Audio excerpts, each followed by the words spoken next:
నాకు రీసెంట్ గా మ్యారేజ్ అయింది మేడం. నా భర్త కూడా చాలా బాగా చూసుకుంటాడు.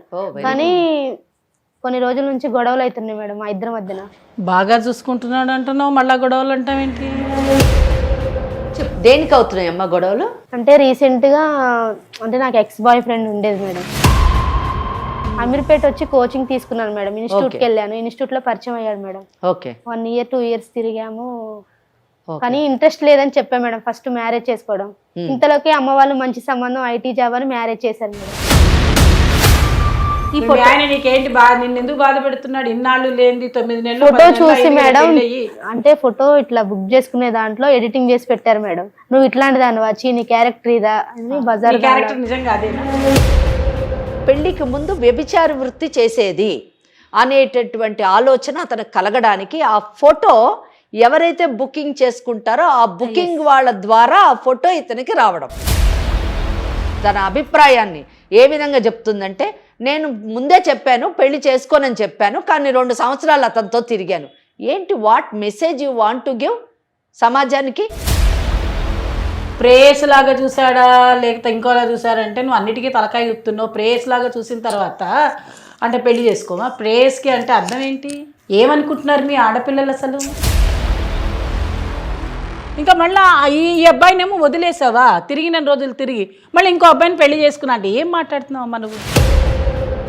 విక్రమ్ కి ఫోన్ చేసా మేడం, ఈ ఫోటో నీతో ఉన్నప్పుడే దిగా కదా, నువ్వే పెట్టావా అంటే నేనే పెట్టాను. హలో పూజ. విక్రమ్ ఫోన్ ఎందుకు లిఫ్ట్ చేయట్లేదు పూజ? నువ్వు అసలుకి ఎందుకు చేయాలి విక్రమ్? పూజ నీకు నేను ఎందుకు చేయాలి విక్రమ్? నా లైఫ్ అంతా ఆగం చేసావు కదా. కానీ నాకు నువ్వు కావాలి, నువ్వు ఎలాగే నాకు నువ్వు కావాలనేసే కదా నేను అనిపిస్తుంది.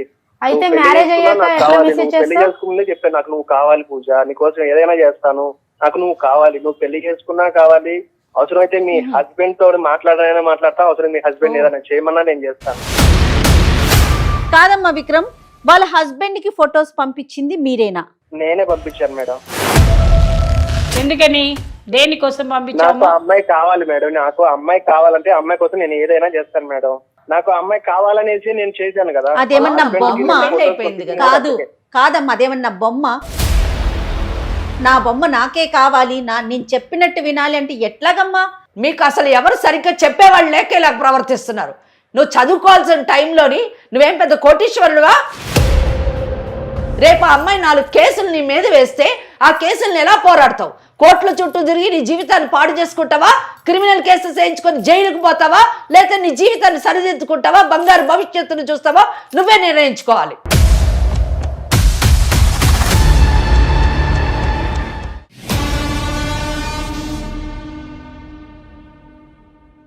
ఇండియాలోనే మొట్టమొదటిసారిగా కరక్కాయ ద్వారా ఆర్గానిక్ హ్యాండ్ బ్లాక్ ప్రింట్ లో అందిస్తున్న ఏకైక స్టోర్ మనవ్ కలంకారీ. మనవ్ కలంకారీ సమర్పించు లీగల్ అడ్వైస్ కార్యక్రమానికి స్వాగతం. నాతో పాటుగా అడ్వకేట్ వెంకటేశ్వరి గారు, అలానే మోటివేషనల్ స్పీకర్, ఫ్యామిలీ కౌన్సిలర్ కల్పవల్లి గారు ఉన్నారు. నమస్తే అమ్మ ఇద్దరికి. నమస్తే అమ్మ. పూజ అనే ఒక అమ్మాయి మన స్టూడియోకి వచ్చింది. పెళ్లి కాకముందు తెలిసి తెలియని తనంలో చేసిన ఒక తప్పు ఇప్పుడు అమ్మాయికి పెళ్ళి అయిపోయింది, దాన్ని వెంటాడుతోంది. నేను తెలియక చేసిన తప్పు వల్ల నేను ఇప్పుడు పెళ్ళి అయిపోయిన తర్వాత కూడా నేను వెనక్కి వెళ్ళలేకపోతున్నా, ముందుకు రాలేకపోతున్నాను. నిజం చెప్పాలంటే నాకు తనువు చాలించటమే శరణ్యం అన్నట్లుగా మాట్లాడుతూ మన స్టూడియో దాకా వచ్చిందమ్మా. అమ్మ చెప్పు, అసలు నీ సమస్య ఏంటి? మేడం వాళ్ళు ఇద్దరు ఉన్నారు, ఒకసారి మాట్లాడు. నమస్తే మేడం. చెప్పమ్మా. నా పేరు పూజ, నేను నల్గొండ నుంచి వచ్చాను. నాకు రీసెంట్ గా మ్యారేజ్ అయింది మేడం. నా భర్త కూడా చాలా బాగా చూసుకుంటాడు. కానీ కొన్ని రోజుల నుంచి గొడవలు అవుతున్నాయి మేడం మా ఇద్దరి మధ్యన. బాగా చూసుకుంటున్నాడు అంటున్నావు, మళ్ళా గొడవలు అంటావేంటి? దేనికి అవుతున్నాయి అమ్మా గొడవలు? అంటే నాకు ఎక్స్ బాయ్ ఫ్రెండ్ ఉండేది మేడం. బాయ్ ఫ్రెండ్ అంటే ఇన్స్టిట్యూట్ లో పరిచయం మేడం. అమీర్పేట వచ్చి బీటెక్ అయిపోయింది మేడం నాది. ఓకే, చాలా మంది పరిచయం ఉంటారు కదా, మాట్లాడేది పెద్ద తప్పేం కాదు. అమీర్పేట వచ్చి కోచింగ్ తీసుకున్నాను మేడం. ఇన్స్టిట్యూట్ కి వెళ్ళాను. ఇన్స్టిట్యూట్ లో పరిచయం అయ్యాడు మేడం. ఓకే. 1 year 2 years తిరిగాము. కానీ ఇంట్రెస్ట్ లేదని చెప్పా మేడం ఫస్ట్ మ్యారేజ్ చేసుకోవడం. ఇంతలోకి అమ్మ వాళ్ళు మంచి సంబంధం ఐటీ జాబ్ అని మ్యారేజ్ చేశారు మేడం. అది మ్యారేజ్ చేశాక 3 months 4 months బాగా హ్యాపీగా ఉన్నా మేడం, నేను నా హస్బెండ్. కానీ ఇంతలోకి తను ఒకటే మెసేజ్లు ఫోన్లు చేస్తున్నాడు మేడం. నా ఎక్స్ బాయ్ ఫ్రెండ్, నాకు నువ్వు కావాలి, నువ్వు లేకపోతే నేను బతకలేను, చచ్చిపోతా అని టార్చర్ చేస్తున్నాడు మేడం. ఇటు పేరెంట్స్ కు చెప్పుకోలేను, ఇటు హస్బెండ్ కు చెప్పుకోలేక నాలో నేను నలిగిపోయాను మేడం చాలా. మీరే ఏదో ఒక న్యాయం చేస్తారని వచ్చాను మేడం. ఎందుకు టార్చర్ ఏ విధంగా అంటే అతనికి మీ హస్బెండ్ కి తెలిసిపోయిందా ఇతను తెలిసిపోయింది ఏంటని? మేడం. మా హస్బెండ్ వాళ్ళ ఫ్రెండ్స్ కి ఫొటోస్ అంటే పంపించాడు మేడం. నా ఎక్స్ బాయ్ ఫ్రెండ్ అంటే ఇట్లా గర్ల్స్ ని బుక్ చేసుకుంటారు మేడం. అలా ఆ విధంగా పంపించి మా హస్బెండ్ వచ్చి నువ్వు ఇలాంటి దానివి అలాంటి దానివి ఒక బజార్ దానిలాగా ట్రీట్ చేసింది మేడం. నా ఎక్స్ బాయ్ ఫ్రెండ్ అసలు మామూలు టార్చర్ కాదు మేడం. అది అసలు ఇటు పేరెంట్స్ చెప్పుకోలేను, ఇటు ఎవరికి చెప్పుకోలేక నాలో నేను నలిగి. ఆ ఫోటో అతనే పంపించాడని నీకు ఎట్లా తెలుసమ్మా? అంటే ఫస్ట్ కోచింగ్ తీసుకునేటప్పుడు దిగాం మేడం. ఆ ఫోటో చూస్తే నువ్వు గుర్తుపట్టావా? ఫోటో మా హస్బెండ్ కి ఎలా వచ్చింది, నువ్వు పంపించావా అని అడిగావా? అంటే దిగింది నేనే మేడం, తెలుసు నాకు. ఇన్స్టిట్యూట్ లో దిగాం మేడం కలిసి. అది ఇట్లా పెట్టేసిండు. మా హస్బెండ్ వచ్చి ఇది నువ్వేనా అని అడిగాడు మేడం. అడిగి నేనే అన్నాను మేడం. నిన్ను బాగా చూసుకుంటున్నాడా నువ్వే అన్నావు. అవును. ఇప్పుడు ఎక్కడి నుంచో ఒక ఫోటో తీసుకొని వచ్చి అది ఎవరైనా మార్ఫింగ్ చేసి ఉండొచ్చు కదా. నువ్వెందుకు వెంటనే మా బాయ్ ఫ్రెండ్ తీసాడని నువ్వు ఎందుకు చెప్పావు? మరి చెప్పేసావు ఆ మాట కూడా? చూస్తుంటే అలా చెప్పావని అని చెప్పలేదు మేడం. అతనే అన్నాడు, చీ నువ్వు ఇట్లాంటి దానివి అట్లాంటి దానివి, నాకు వద్దు, నాకు విడాకులు కావాలని. దేనికి వద్దు? ఫోటోకే వద్దు అంటే అమ్మా ఫోటోకే వద్దు. ఏం చేశాడు అనుకుంటున్నాడు? ఫోటోలోని నువ్వు నేను ఒక్కదాన్నే ఉన్నాను మేడం. మరి ఒక్కదానివే ఉన్న ఫోటోని ఎందుకు చూసి ఎందుకు ఆయన అనుమానపడుతున్నాడు? అంటే అవి అంటే బాయ్స్ ఉంటారు ఇట్లా బుక్ చేసుకుంటారు కదా అమ్మాయిల్ని, అందులో అట్లా సెట్ చేశాడు మేడం నా ఫోటోని. లేకపోతే ఉత్తిగా అయితే అదే ఒక మాకు ఫోటోకి ఆశ్చర్యంగా నాకు ఉంది. అదే ఏంటి అది ఎందుకు కన్ఫ్యూజన్ గా ఉంది. అదే చెప్పిందమ్మా, చెప్తోంది. తను పాపం చెప్పలేకపోతుంది మనందరం ముందు. నిజమే కదా. ఒక ఆడపిల్ల ఇప్పుడు నాకు ఆ అమ్మాయిని ఒక సెకండ్ ఆగమ్మ తల్లి కొంచెం జయతో మాట్లాడతా, నాకే బాధ వస్తుంది. ఇక నువ్వేం చెప్తావు? నీ కళ్ళల్లో నీళ్ళు వస్తుంటే నాకు కూడా నీళ్ళు వస్తున్నాయి. అవునమ్మా. ఇప్పుడు ఆడపిల్లల్ని ఆ పదం వాడలేకపోతున్నాం, ఆ పదం మన నోటితోటి ఉపయోగించలేకపోతున్నాం. సో ఇక్కడ ఏంటంటే భర్తకి ఈమెకి మొదట ఒక ప్రేమికుడు ఉన్నాడు అన్న విషయం తెలియకపోవడం ఒక అదృష్టం. ప్రధానమైనటువంటి అంశం ఇక్కడ ఏంటంటే ఈ అమ్మాయి పెళ్లికి ముందు వ్యభిచార వృత్తి చేసేది అనేటటువంటి ఆలోచన అతను కలగడానికి ఆ ఫోటో ఎవరైతే బుకింగ్ చేసుకుంటారో ఆ బుకింగ్ వాళ్ళ ద్వారా ఆ ఫోటో ఇతనికి రావడం. అంటే ఆ వ్యవస్థ నుంచి ఆ ఫోటో వచ్చేసరికి నిజంగా చెప్పాలంటే ఏ వ్యక్తి అయినా కానివ్వండి అసలు నిలువెత్తున కూలిపోతాడు అని చెప్పొచ్చు. నిజానికి భర్త స్థానంలో ఉన్నటువంటి వాడు ఒక గౌరవప్రదమైనటువంటి కుటుంబం నుంచి ఒక అమ్మాయిని, చదువుకున్న అమ్మాయిని పెళ్లి చేసుకున్నాను అనే ఆలోచనలో ఉండి ఒక మంచివాడు భార్యను బాగా చూసుకుంటున్నటువంటి అబ్బాయి నా భార్య ఇటువంటి వృత్తి చేసేది అనేటువంటి విషయం అతని నోటీసుకు కానీ వస్తే ఎవ్వరూ సహించరు, భరించరు. నిజం చెప్పాలంటే బ్రతకడం కూడా చాలా ఆలోచించదగినటువంటి విషయం. ఇప్పుడు మన ముందు ఒక అమ్మాయి ఉంది కదా, చాలా అమాయకంగా ఉంది, చాలా అమాయకురాలు అనేటటువంటి కొన్ని కేసుల్లోని ఇటువంటి ఆలోచన విధానాన్ని మనం పక్కన పెట్టుకోవాలి. ఎందుకంటే అమ్మాయిలు అమాయకత్వం పక్కన పెడితే వాళ్ళు చేసుకునేటటువంటి చర్యలు, వాళ్ళు చేసేటటువంటి పనులు వాళ్ళ భవిష్యత్తుని ఏ విధంగా నాశనం చేస్తాయి అన్న విషయాన్ని చూస్తున్నటువంటి ప్రేక్షకులకు కూడా తెలియజేయాలి. అంటే ఎందుకంటే అమ్మాయి మాట్లాడేటప్పుడు అమ్మాయి కళ్ళల్లో నీళ్లు వచ్చి ఉండొచ్చుగాక, కానీ ఎంత సింపుల్గా అంటే సాఫ్ట్గానే సౌమ్యంగానే ఆ అమ్మాయి ఎంత తన అభిప్రాయాన్ని ఏ విధంగా చెప్తుందంటే, నేను ముందే చెప్పాను పెళ్లి చేసుకోనని చెప్పాను, కానీ 2 సంవత్సరాలు అతనితో తిరిగాను. ఏంటి what message you want to give సమాజానికి? నిన్ను చదువుకోవడానికి పంపించారు, చదువుకోవడం నీ పని, తోటి విద్యార్థులతో నువ్వు మాట్లాడావా, అక్కడికి మనం ఏం అనడానికి లేదు. కానీ 2 సంవత్సరాలు నేను తిరిగాను, నువ్వు తిరిగావు కాబట్టి ఈరోజు ఇక్కడ కూర్చోవలసినటువంటి పరిస్థితి వచ్చింది. ఇదే పరిస్థితి ఏ అమ్మాయికైనా జరుగుతుంది అన్న విషయాన్ని అమ్మాయిలు తెలుసుకోవాలి. వాళ్ళు చదువుకునే టైంలోని వాళ్ళు చదువుకోవాలి, ఒక పద్ధతిలో ఉండాలి, సమాజం ఆమోదించే రీతిలో ఉండాలి తప్పితే లిమిటేషన్స్ దాటితే ఇటువంటి సమస్యలను ఎదుర్కోవాల్సి వస్తుంది. ప్రతిదానికి ఒక పరిమితి, ఒక గీత ఉండాలి. అది ఫ్రెండ్షిప్ అవ్వండి, ప్రేమించుకోవటం అవనివ్వండి, భర్త అవనివ్వండి, భార్య అవనివ్వండి, ప్రతిదానికి మనం ఒక గీత గీసుకుని ఆ గీత లోపల ఉండాలి. ఆ గీత దాటితే ఆ రిలేషన్ అనేది దెబ్బతింటదేమో అనేది నా అభిప్రాయం. అది సో పూజ ఎక్కడ ఉందో చూద్దాం. గీత లోపల ఉందా, గీత దాటిందా పెళ్లికి ముందు? అంటే నువ్వు చదువుకునే రోజుల్లో అతనితో నీకు పరిచయం, నలుగురు ఫ్రెండ్లో అతను కూడా ఒక ఫ్రెండా? ఇంకొంచెం ఎక్కువగా అతను ఫీల్ అయ్యాడా, నువ్వు ఫీల్ అయ్యావా? ఇంకొంచెం ఎక్కువగా తిరిగాం మేడం. అంటే అతనికి నిన్ను పెళ్లి చేసుకోవాలనే ఆలోచన ఉందా?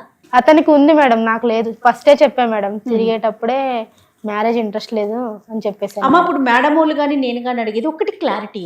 అతను నిన్ను ఒక ఫ్రెండ్ లాగా చూసాడా, ఒక ప్రేయస్ లాగా చూసాడా? ప్రేయస్ లాగే చూసాను. నువ్వెలా ఫీల్ అయ్యావు? నేను కూడా ప్రేయస్ లాగే అనుకున్నాను, కానీ మ్యారేజ్ అయితే ఇంట్రెస్ట్ లేదు మేడం. అమ్మ జయ ఒక్క నిమిషం నేను మాట్లాడు. కాదమ్మా, ఇప్పుడు అమ్మాయి అడుగుతుంది నిన్ను, ప్రేయస్ లాగా చూసాడా లేకపోతే ఇంకోలా చూసాడంటే నువ్వు అన్నిటికీ తలకాయ గుర్తున్నావు. ప్రేయస్ లాగా చూసిన తర్వాత అంటే పెళ్లి చేసుకోమా? ప్రేయస్కి అంటే అర్థం ఏంటి? ఏమనుకుంటున్నారు మీ ఆడపిల్లలు అసలు? కానీ నువ్వేంటి ప్రేయసి అని చూశాడు అని నువ్వే ఒప్పుకుంటున్నావా? ఇంకా మళ్ళీ ఈ అబ్బాయినేమో వదిలేసావా? తిరిగిన రోజులు తిరిగి మళ్ళీ ఇంకో అబ్బాయిని పెళ్లి చేసుకున్నా అంటే ఏం మాట్లాడుతున్నావు అమ్మ నువ్వు? మరి అసలు నీకే క్లారిటీ లేదు. కాదుమా, తనకి మనసులో లేదు. ఆ విషయం క్లియర్ గా చెప్పి అతను అవాయిడ్ చేయాలి కదా. చెయ్యాలి. ఆ అబ్బాయి అది నీకు పెళ్లి సంబంధం ఫస్టే చెప్పాను మేడం, ఏమని చెప్పి మ్యారేజ్ చేసుకోను వద్దు అంటే. అమ్మ నువ్వు నీ ఉద్దేశంలో పెళ్లి వేరు, తిరగడం వేరా? పెళ్లి వేరు, ప్రేమించడం వేరు. ఆ అబ్బాయి ప్రేయసిగా అనుకుని తిరిగాడు అంటే ఎంత దూరమైనా పోయింది వచ్చి నేను అడగకూడదు. పొజిషన్ లో అడగాల్సిన క్వశ్చన్లను నేను అడగలేను కదా. అదే ఇప్పుడు నలుగురు ముందు అడిగే ప్రశ్నలు కొన్ని ఉంటాయి, నలుగురు ముందు అడగకూడని ప్రశ్నలు కొన్ని ఉంటాయి. ఇప్పుడు ఆ అమ్మాయి అడిగిన దానికి నేను మాట్లాడి కౌంటర్ ఇవ్వడానికి నేను కొంచెం బాధపడుతున్నాను. ప్రేయసి అన్న మాటకి నువ్వు ఓకే అవునమ్మా ప్రేయసిగా చూసారంటున్నావు. అసలు ప్రేయసి అంటే తెలుసా నీకు? మీరు ఆడపిల్లలు ఏమనుకుంటున్నారు?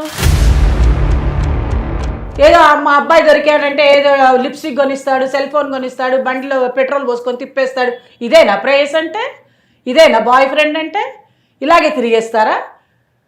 పైగా ఫోటోలు తీసుకున్నాను, నేను ఫోటోలు ఇచ్చాను. ఏంటి జయ ఇదంతా? అందరు అమ్మాయిలాగే నేను కూడా ఫ్రెండ్లీగా కాదమ్మా. ఇప్పుడు ఎవరు వచ్చారు ఇక్కడ దాకా చెప్పు. అందరూ అమ్మాయిలాగా నువ్వు చేస్తున్నావు, కానీ సమస్య నీకు వచ్చింది కదా, అవునా కదా? సరే, ఇంతకీ అసలు ఎందుకు పెళ్లి చేసుకోకూడదు అనుకున్నావు అతన్ని? చెప్పు, ఎందుకు వద్దనుకున్నావు? అతని ముందుగా ఎందుకు చెప్పావు?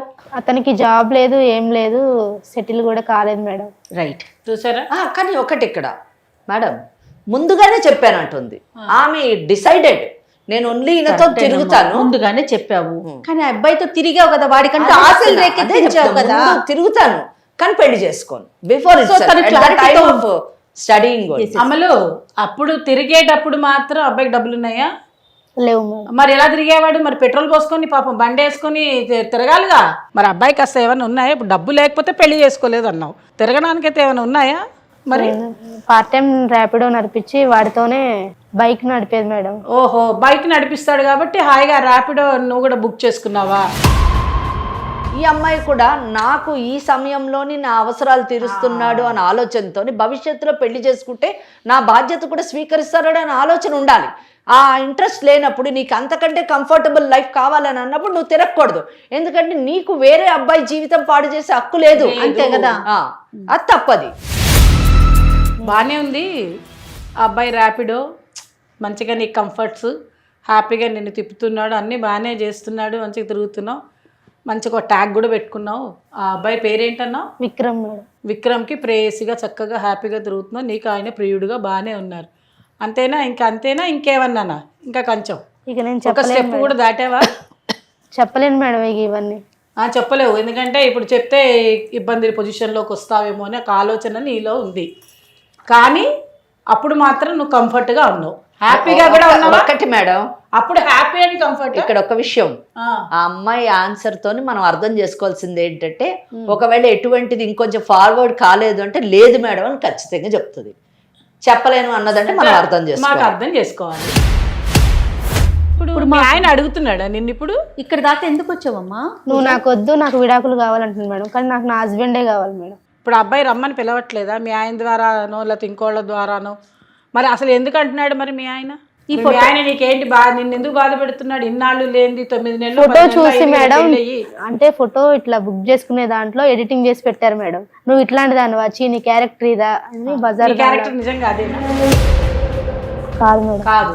ఇప్పుడు మీ ఆయన నిన్ను నాకు అక్కర్లేదు, నీ క్యారెక్టర్ అసాసినేట్ చేస్తున్నాడు అనే ఒక ఫీలింగ్లో నువ్వు మా దాకా వచ్చావు. సరిపోయింది. అసలు ఖచ్చితమైన పచ్చి నిజం ఏమిటో మాకు కావాలి. మొట్టమొదటిగా నిజాలు లేకుండా ఇద్దరం చెప్పలేం, అమ్మ చెప్పలేదు, నేను చెప్పలేను. కాబట్టి ఇప్పుడు నిజంగా నీవు అతనితోటి ఓ 2 ఏళ్ళో 3 ఏళ్ళో మీరిద్దరు కలిసి తిరిగినప్పుడు నువ్వు ఫోటోలు ఇంకా ఏమేం చేసావో అవన్నీ నీ మనసుకి కరెక్ట్ అనిపిస్తున్నాయా మీ ఆయన నిన్ను అడుగుతుంటే మొట్టమొదటి ప్రశ్న. రెండవ ప్రశ్న ఏంటంటే ఈ ఫోటో నిజంగానే ఆ బుకింగ్ చేసుకునే వాళ్ళ దగ్గరికి విక్రమే ఇచ్చాడా, లేదంటే మరెవరి ద్వారా అయినా పోయి మార్ఫింగ్ జరిగిందనే మాట నువ్వు అంటున్నావు కాబట్టి అలాంటివి ఏదైనా జరిగాయా? మూడవది ఏంటి అని అంటే ఇవన్నిట్లో ఎంతవరకు నిజం ఉంది? నీకు నీ భర్తే కావాలి, నాకు మళ్ళీ విక్రమ్ అక్కర్లేదు అనే మాటకి నువ్వు ఎందుకు కంక్లూజన్కి వస్తున్నావు కూడా నాకు నీ మనసులో మాట కావాలి. విక్రమ్కి ఫోన్ చేసా మేడం, ఈ ఫోటో నీతో ఉన్నప్పుడే దిగా కదా, నువ్వే పెట్టావా అంటే నేనే పెట్టాను. అంటే విక్రమే చేశాడు. ఎందుకు చేశాడంట? నేను దక్కలేదు కదా మేడం. దక్కలేదు. ఇప్పుడు అంటే అట్లా పెడితే దక్కుతావా నువ్వు? అదేలా అంటే నా హస్బెండ్ ముందు నేను బ్యాడ్ అవుతా కదా మేడం. హస్బెండ్ మీరు బ్యాడ్ అయిపోతే ఎట్లా ఇచ్చేస్తే మళ్ళీ వస్తుంది. అంటే డైవర్స్ ఆయన ఇస్తే అప్పుడు మళ్ళీ నిన్ను పెళ్లి చేసుకుంటాడట. అవును మేడం. ఎవరికి చెప్పాడు? నాకే చెప్పాడు. నువ్వు ఎప్పుడు ఫోన్ చేసావు మరి? ఆ రోజు ఫోటో అంటే మా హస్బెండ్ చూపించాక కాల్ చేశాను మేడం. అంటే మీ హస్బెండ్ ముందే కాల్ చేసావా? కాదు మేడం, పర్సనల్ గా చేశాను. పర్సనల్ గా కాల్ చేశాను. కానీ మీ హస్బెండ్కి ఏం తెలియదు? అసలు విక్రమ్ విషయమే తెలీదా మీ హస్బెండ్? తెలియదు మేడం. అదృష్టం. నాకు నా భర్తే కావాలి మేడం, ఎందుకంటే అతను చాలా బాగా చూసుకుంటున్నాడు. ఇప్పుడు విడాకులు కావాలి, నువ్వు నాకు వద్దు అంటున్నాడు మేడం. ఆయన దృష్టిలో నేను బ్యాడ్ అయిపోయినా. నేను 2 సంవత్సరాలు తిరిగాను, పెళ్లి మాత్రం చేసుకోవద్దు అనుకున్నాను అని చెప్పేసి ఈ అమ్మాయి చెప్పడము, దానివలన దాని యొక్క ప్రభావం ఆ పిల్లోడి మీద అంటే ఎవరు విక్రమ్ మీద పడ్డము. అతని జీవితం తప్పకుండా ఒక మానసిక శోభకు లోనై తప్పకుండా పిల్లోడు చాలా అస్తవ్యస్తం అయ్యి ఉండొచ్చు తప్పకుండా. అంటే ఎంత ఫ్రస్ట్రేట్ అయితే ఆ పిల్లోడు తన ఆఖరికి చేసుకున్నటువంటి పెళ్లిని కూడా చిందరవందర చేసి దాన్ని పాడు చేసి మళ్ళీ తను ఆ ప్రేయసిని దక్కించుకోవాలి అనే ఆలోచన కలగడం మనం నిజంగా కొంచెం ఆలోచించదగిన విషయం. కానీ ఇక్కడ ఈ అమ్మాయి సెకండ్ ఫేజ్ వచ్చేసరికి చేసుకున్నటువంటి పెళ్ళినే కాపాడుకోవాలి. ఫస్ట్ ఫేజ్లో షీఈస్ నాట్, అక్కడ ఆమె ఏమాత్రం కూడా నీతివంతంగా లేదు. ఆమె ఎక్కడ కూడా మారల్ వాల్యూస్ని పాటించలేదు, ఎక్కడ కూడా ఆమె కమిట్మెంట్ లేదు. అల్లాటప్పాగా చిందరవందరగా ఏదో ఆ లైట్గా లైఫ్ని తీసుకుంది. కానీ ఎప్పుడైతే పెళ్లి చేసుకుందో తన భర్త యొక్క ప్రేమను చవి చూసిన తర్వాత అక్కడ బాధ్యతాయుతంగా మారి పెళ్ళి అనేటటువంటి ఇన్స్టిట్యూషన్ పట్ల రెస్పెక్టబుల్గా ఉండి నా భర్తని నేను కాపాడుకోవాలి, నా కుటుంబాన్ని నేను కాపాడుకోవాలి, నాకు పెళ్ళి అనేటటువంటి బంధాన్ని నేను కంటిన్యూ చేయాలి అని అనుకోవడం చాలా గొప్ప విషయం. సో ఇక్కడ తను ఈరోజు సుమన్ లీగల్ అడ్వైస్ కార్యక్రమానికి వచ్చి నా కుటుంబాన్ని పరిరక్షించండి, నా భర్త నాతో ఉండేటట్టు చూడండి, నా సంసారాన్ని చక్కబెట్టండి అని అడగడం చాలా హర్షణీయం. అయితే ఇక్కడ మనము ఆ పని చేసేటటువంటి అవకాశం కూడా మనకుంది. ఎందుకంటే ఆమెలోని ఈ మార్పు, ఆమెలోని ఈ యొక్క ఆలోచన మనం నిజంగా ప్రోత్సహించాలి, అభినందించాలి. ఎందుకంటే మనం సెట్ కూడా చేయగలం. ఎందుకు సెట్ చేయగలం అంటే ఇక్కడ అన్డౌటెడ్లీ పూజ యాజ్ వెల్ యాజ్ విక్రమ్ ఇద్దరి జీవితాల్లోని విక్రమ్ కూడా విక్టిమ్ అనే చెప్పాలి. గతంలోని చేసేటటువంటి చర్యల యొక్క ప్రభావం భవిష్యత్తు మీద ఎలా ఉంటుందని భావి తరాల వారికి చెప్పగలం. ఇక్కడ ఇది చేయడానికి మనకు అవకాశం ఏంటంటే లక్కీలీ ఈ కేసులోని భర్తకి వీళ్ళిద్దరూ ప్రేమికులన్న విషయం తెలియకపోవడం, భర్తకి కౌన్సిలింగ్ చేయడం ద్వారా అలాగే విక్రమ్తో మాట్లాడి నయానో భయాన్నో అతనిలోని మార్పును తీసుకొచ్చి తన భవిష్యత్తుని వేరే విధంగా సరిదిద్దుకోమని చెప్పేసి మనము చేస్తే తప్పకుండా ఈ అమ్మాయి బాగుంటుంది, విక్రము కొత్త జీవితాన్ని ప్రారంభిస్తాడు, భర్త కూడా శాంతియుతంగా తన భార్యతో కాపురం చేసుకోగలడు. ఒకసారి ఫోన్ కాల్ తీసుకుంటానమ్మా. ఏమా నువ్వు చెప్పు, మీ హస్బెండ్ తో మాట్లాడదామా లేకపోతే విక్రమ్ తో మాట్లాడదాం? అతనికి ఏం చెప్పొద్దా? మీ హస్బెండ్ కి ఏమొద్దు మేడం? ఏమా మరి ఇప్పుడు ఏం చేద్దామంటారు? మరి ఒకసారి విక్రమ్ కాల్ చేయండి అవకాశం ఉంటే. విక్రమ్ తో మాట్లాడి దాన్ని బట్టి డిసైడ్ చేద్దామా? ఏమా చేద్దామంటే అంతే కదమ్మా? అంతే కదా. కాల్ చేయమ్మా. చేస్తాను.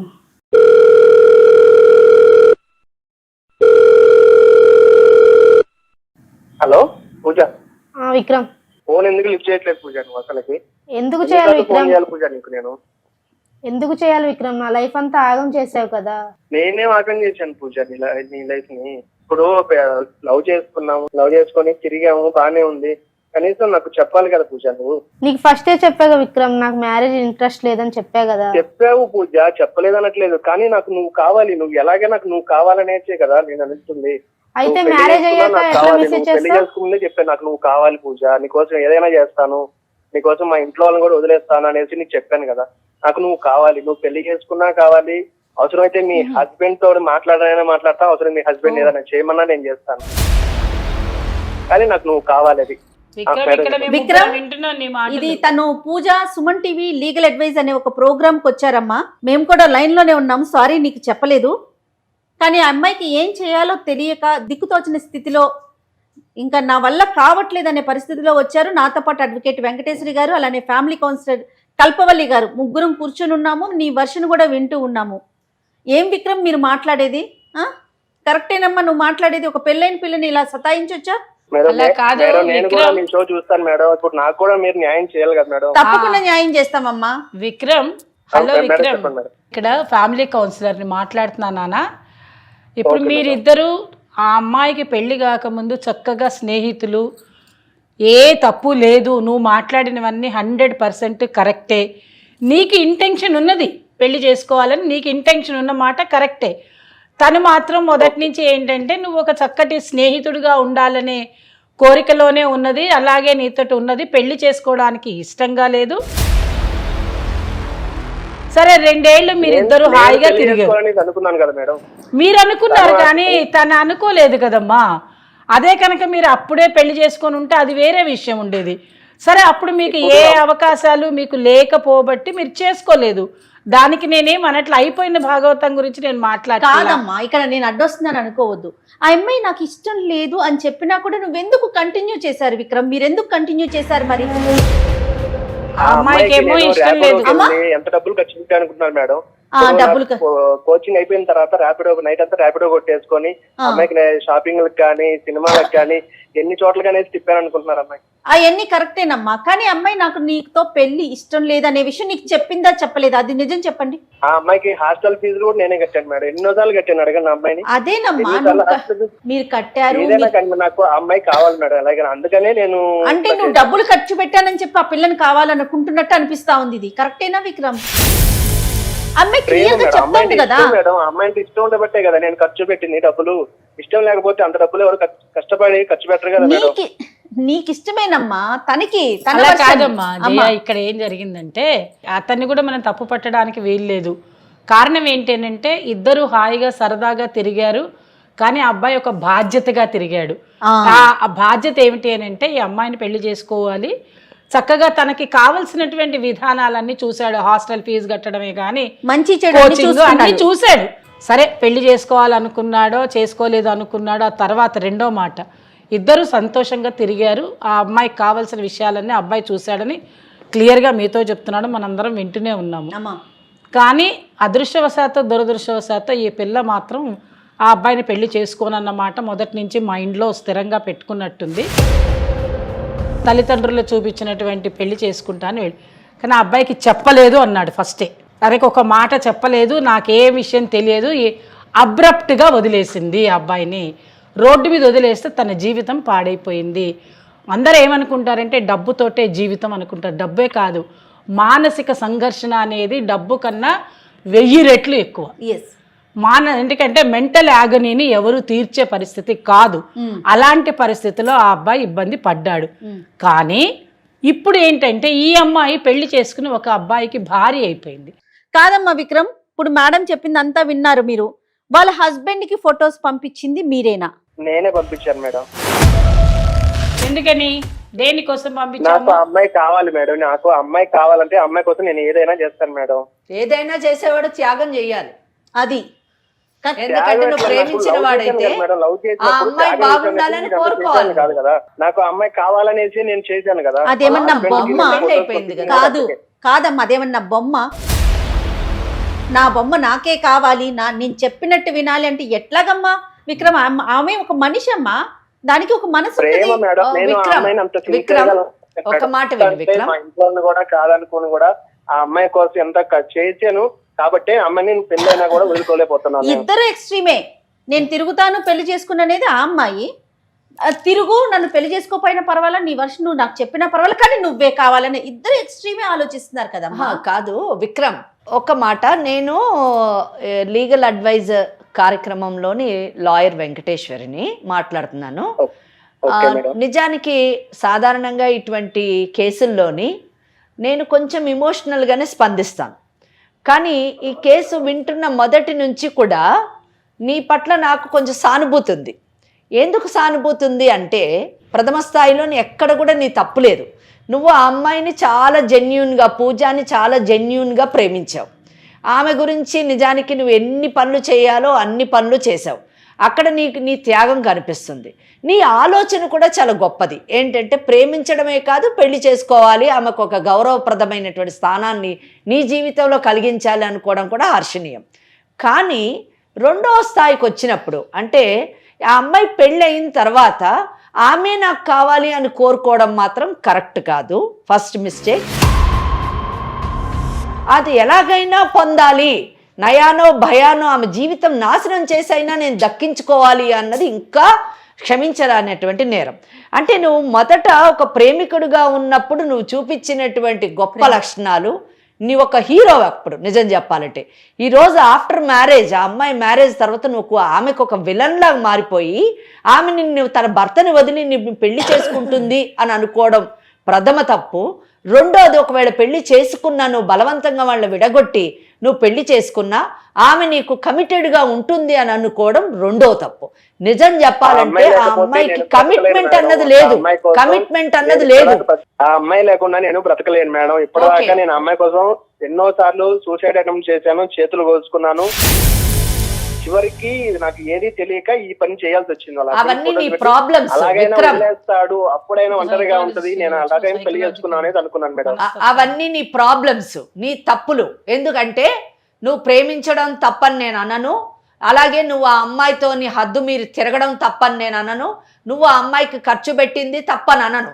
కానీ ఆ అమ్మాయి నిన్ను పెళ్లి చేసుకోను, కేవలం తిరుగుతాను అని చెప్పినప్పుడు ఆ అమ్మాయి క్యారెక్టర్ ఏంటి, ఆమె పర్సనాలిటీ ఏంటి అని అసెస్ చేయకపోవడం నీ తప్పు. అర్థమైందా? ఆమెకి మొదటే కమిట్మెంట్ లేదు. అటువంటి కమిట్మెంట్ లేని అమ్మాయి గురించి నేను చేతులు కోసుకున్నా, ఇప్పుడు ఆమె జీవితాన్ని నాశనం చేస్తా అంటే చూస్తూ ఎవరు ఊరుకోరు. బాగా గుర్తుపెట్టుకో. నేను ఇంతసేపు నీకు చాలా సౌమ్యంగా మర్యాదగా చెప్పాను.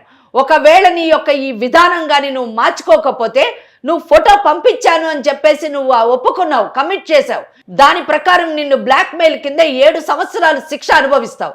అంతేకాకుండా ఆమె జీవితాన్ని, ఆమె గౌరవాన్ని భంగం కలిగించేటట్టు నువ్వు ప్రవర్తిస్తే ఇటు సివిల్ డ్యామేజెస్ కింద నీకు ఎన్ని కోట్లు కావాలంటే అన్ని కోట్లు మేము అడిగేటటువంటి అధికారం ఉంది. అలాగే క్రిమినల్ డిఫమేషన్ కింద నీ మీద కేసులు వేయాల్సి వస్తుంది. ఇవన్నీ వేస్తే నీ బంగారు భవిష్యత్తు. అంటే నువ్వు ఏదో అంత పెద్ద గొప్ప పిల్లోడు. విను నువ్వు, మీకు అసలు ఎవరు సరిగ్గా చెప్పేవాళ్ళు లేక ఇలా ప్రవర్తిస్తున్నారు. నువ్వు చదువుకోవాల్సిన టైంలోని నువ్వేం పెద్ద కోటీశ్వరుడువా? ఒక పేద కుటుంబం నుంచి వచ్చినటువంటి వాడు రాత్రిపూట ర్యాపిడో నడిపి ఆ అమ్మాయి యొక్క అవసరాలు తీర్చాను అని చెప్పావు. అంటే ఏంటి? మీ ఇంటి వాళ్ళు కనీసం నీకు డబ్బులు కూడా పంపించేటటువంటి స్థాయి లేనటువంటి వాళ్ళు. ఒక పేద కుటుంబం నుంచి వచ్చి నువ్వు చదువుకొని నీ కుటుంబానికి ఒక ఆసరాగా కావాల్సినటువంటి నువ్వు, ఒక కుటుంబం నుంచి వచ్చి తల్లిదండ్రుల పేరు నిలబెట్టి మంచిగా బ్రతకాలి, తన కాళ్ళ మీద ఆర్థికంగా నిలబడవలసినటువంటి పూజ ఈ పనులు చేయకుండా మీరు తప్పుడు పనులు చేసి ఈ రోజున మళ్ళీ ఇంకా మాట్లాడుతున్నావు ఆ అమ్మాయే కావాలని. ఎందుకయ్యా అమ్మాయి? నీకు వేరే పెళ్లి చేసుకో, మంచిగా సెటిల్ అవ్వు. ఇంత మంచిగా చెప్తూ ఉంటే ఎటువంటి ఆర్థిక స్తోమత లేనటువంటి నువ్వు రేపు ఆ అమ్మాయి 4 కేసులు నీ మీద వేస్తే ఆ కేసులను ఎలా పోరాడతావు? కోర్టుల చుట్టూ తిరిగి నీ జీవితాన్ని పాడు చేసుకుంటావా? క్రిమినల్ కేసెస్ వేయించుకొని జైలుకు పోతావా? లేకపోతే నీ జీవితాన్ని సరిదిద్దుకుంటావా? బంగారు భవిష్యత్తును చూస్తావా? నువ్వే నిర్ణయించుకోవాలి. చెప్పిన మాట విను విక్రమ్. నువ్వు యంగ్ ఏజ్ లో ఉన్నావు విక్రమ్, నువ్వు చిన్న వయసులో ఉన్నావు, యంగ్ ఫెలో, నీకు మంచి భవిష్యత్తు ఉంది, మంచి అమ్మాయి దొరుకుతుంది, చక్కగా పెద్దలు చూసినటువంటి పెళ్లి చేసుకో. ఇదంతా గతం ఒక పీడకలగా మర్చిపో, చక్కటి జీవితం. నీ మీద నాకు చాలా గౌరవం ఉంది. నిజం చెప్పాలంటే సానుభూతి కూడా ఉంది. ఎందుకంటే నో డౌట్ ఆ అమ్మాయి నీకు పెళ్ళి అని కూడా చెప్పకుండా నిన్ను మోసం చేసింది, నీ జీవితం అస్తవ్యస్తమైంది అనేటువంటి ఆలోచనలో నువ్వు ఉండడంలో తప్పులేదు. కానీ అయిపోయిన దాన్ని మళ్ళీ బ్యాక్కి తీసుకురావాలని అనుకోవద్దు. Better you concentrate on your future.